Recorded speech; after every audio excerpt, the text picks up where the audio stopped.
Pemirsa, Raja Keraton Surakarta Sri Susuhunan Pakubuwono ke-13 berpulang ke pangkuan Yang Maha Kuasa Minggu pagi setelah dirawat di rumah sakit karena mengidap sakit komplikasi yang dideritanya.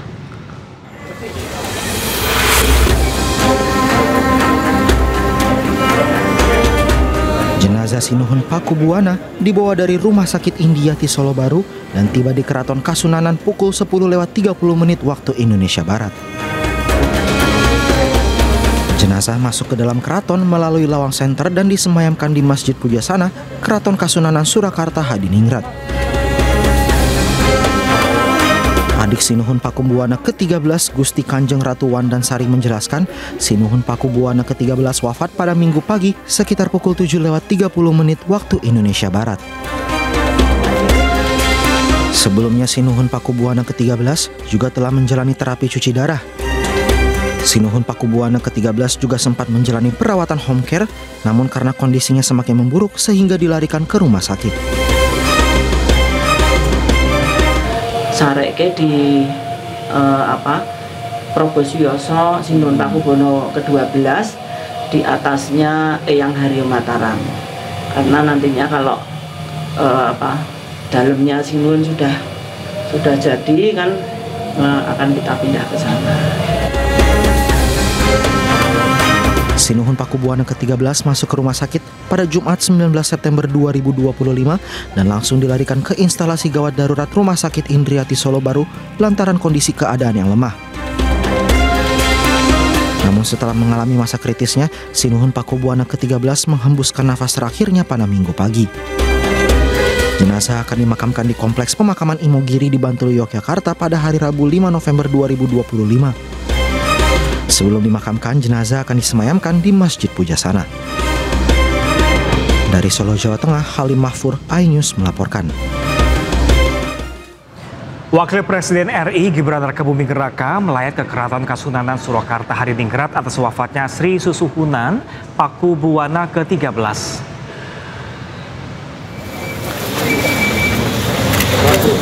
Gibran Rakabuming Raka didampingi Gubernur Jawa Tengah Ahmad Lutfi serta Kanjeng Gusti Pangeran Adipati Arya Mangkunegara 10 menuju keraton melalui Kori Kamandungan menuju tempat persemayaman jenazah di Sasana Para Parasdia Kompleks Keraton Surakarta.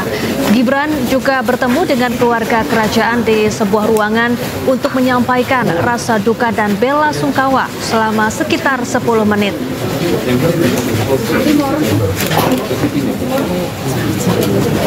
Selain itu, ayah Gibran sekaligus Presiden ke-7 RI Joko Widodo juga melayat ke Keraton Kasunanan Surakarta Hadiningrat. Jokowi tiba pada Minggu malam sekitar pukul 20:40 waktu Indonesia bagian Barat dan disambut langsung oleh para kerabat Keratonan Surakarta.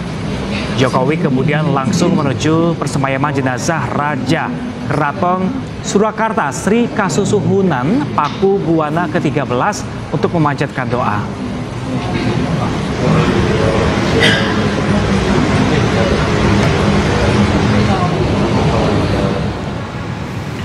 Sejumlah persiapan pemirsa upacara pemakaman Pakubuwono 13 di makam Raja Imogiri akan dimulai pada Selasa besok. Ya, rencananya Pakubuwono 13 akan dimakamkan pada hari Rabu mendatang. Kompleks pemakaman Pakubuwono di Pajimatan Imogiri, Bantul, Yogyakarta masih tampak seperti biasa. Pintu kedaton juga tampak tertutup rapat. Namun sejumlah warga datang ke sekitar kompleks pemakaman raja-raja untuk berziarah atau sekedar melihat-lihat. Rencananya Raja Surakarta Hadiningrat Kanjeng Susuhunan Pakubuwono 13 akan dimakamkan pada Rabu siang. Para abdi dalam yang ada di Imogiri juga sudah melakukan berbagai persiapan untuk pemakaman Raja Solo tersebut, termasuk penggalian makam untuk Pakubuwono 13.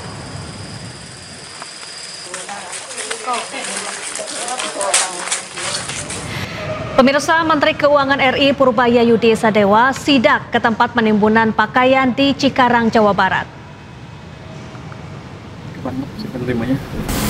Ya, pemirsa, dalam sidak Purbaya memastikan pengawasan terhadap rokok ilegal dan pakaian impor berjalan efektif.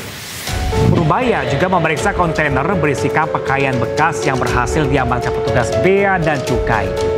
Dari hasil sidak kali ini, tidak hanya pakaian bekas, namun juga ditemukan pakaian baru koleksi lama dari luar negeri.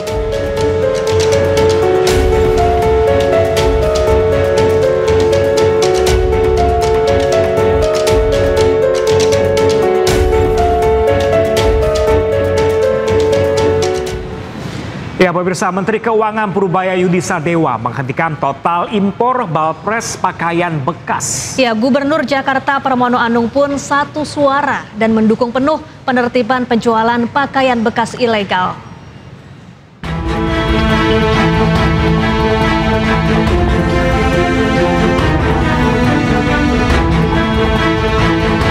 Bisnis gelap jual beli impor pakaian bekas ilegal terus ditertibkan. Peraturan Menteri Keuangan khusus pun akan segera diterbitkan. Aturan ini secara spesifik akan membidik jalur masuk pakaian bekas secara ilegal. Gubernur DKI Jakarta Pramono Anung mendukung langkah pemerintah. Menurut Pramono, praktik jual beli barang bekas itu merugikan. Pramono juga berjanji Pemprov DKI akan memberi pendampingan kepada para pedagang yang terdampak. Saya sudah meminta pendampingan dari UMKM dan dinas terkait lainnya untuk melakukan pelatihan kepada para pedagang. Jangan kemudian kalau thrifting ini nggak ada yang diuntungkan. Jadi apa yang menjadi larangan, apa yang menjadi nanti kalau memang ada operasi, malah pemerintah Jakarta akan memberikan pendampingan kepada pemerintah pusat untuk melakukan pembersihan terhadap thrifting. Nantinya pengusaha yang kedapatan impor pakaian bekas secara ilegal akan di blacklist. Larangan impor pakaian bekas sebenarnya sudah tertuang dalam Peraturan Menteri Dalam Negeri Nomor 40 Tahun 2022. Saya bilang saya rugi, cuma udah ngeluarin uang buat mesain barang, terus ngasih makan orang lagi. Jadi nanti barangnya dimusnahkan, orangnya denda, dipenjara juga dan akan di blacklist. Penolakan, siapa yang nolak saya tangkap duluan. Kalau yang pelaku thrifting yang nolak-nolak itu ya saya tangkap duluan ya, berarti kan dia pelakunya, clear. Malah maju, malah untung saya. Dalam aturan ini ada sejumlah barang yang dilarang diimpor. Di antaranya adalah gula dengan jenis tertentu seperti gula kristal mentah, gula kristal rafinasi, dan gula kristal putih. Kedua, ada beras dengan jenis tertentu seperti beras setengah giling, beras ketan. Bahan perusak ozon juga dilarang diimpor. Tidak hanya itu, kantong bekas, karung bekas, dan pakaian bekas juga dilarang untuk diimpor. Dari Jakarta, Raharjo Patmo dan Rizky Solahuddin, iNews melaporkan. Sementara itu, pemirsa, larangan impor barang bekas ilegal atau yang dikenal dengan thrifting mendapatkan reaksi keras dari masyarakat. Ya, mereka berharap aturan ini dibuat jelas supaya tidak membingungkan para penjual pakaian bekas. Sangat berdampak sih Bang. Mungkin saya sebagai karyawan pengen buat thrifting ya tetap ada, entah nanti regulasinya seperti apa, karena thrifting juga kalau diambil dari sisi positifnya kita mengurangi pengangguran juga, mengurangi limbah juga, terus kita barang-barangnya meski di luar terus tetap steril. Sangat sedih pastinya gitu, karena mata pencarian kami di sini gitu. Tapi ya semoga untuk kedepannya bisa untuk thrifting dan brand-brand lokal bisa seiring berjalan bersama gitu. Karena kan salah satu thrifting terutama untuk UMKM kecil seperti kita ya bisa mengurangi para pelajar yang fresh graduate terutama, dan juga mengurangi mengurangi pengangguran juga pastinya. Ngikut aja sih ya buka. Tapi kan nanti barangnya akan beda-beda nih Kak. Atau harganya juga kemungkinan akan beda-beda. Baiknya iya atau nggak usah, atau tetap kayak sekarang aja? Kayak sekarang aja. Kayak sekarang aja ya. Nah, tapi Kak misalnya nanti akan nggak impor lagi nih, barangnya beda-beda kayak yang sekarang, maka tetap akan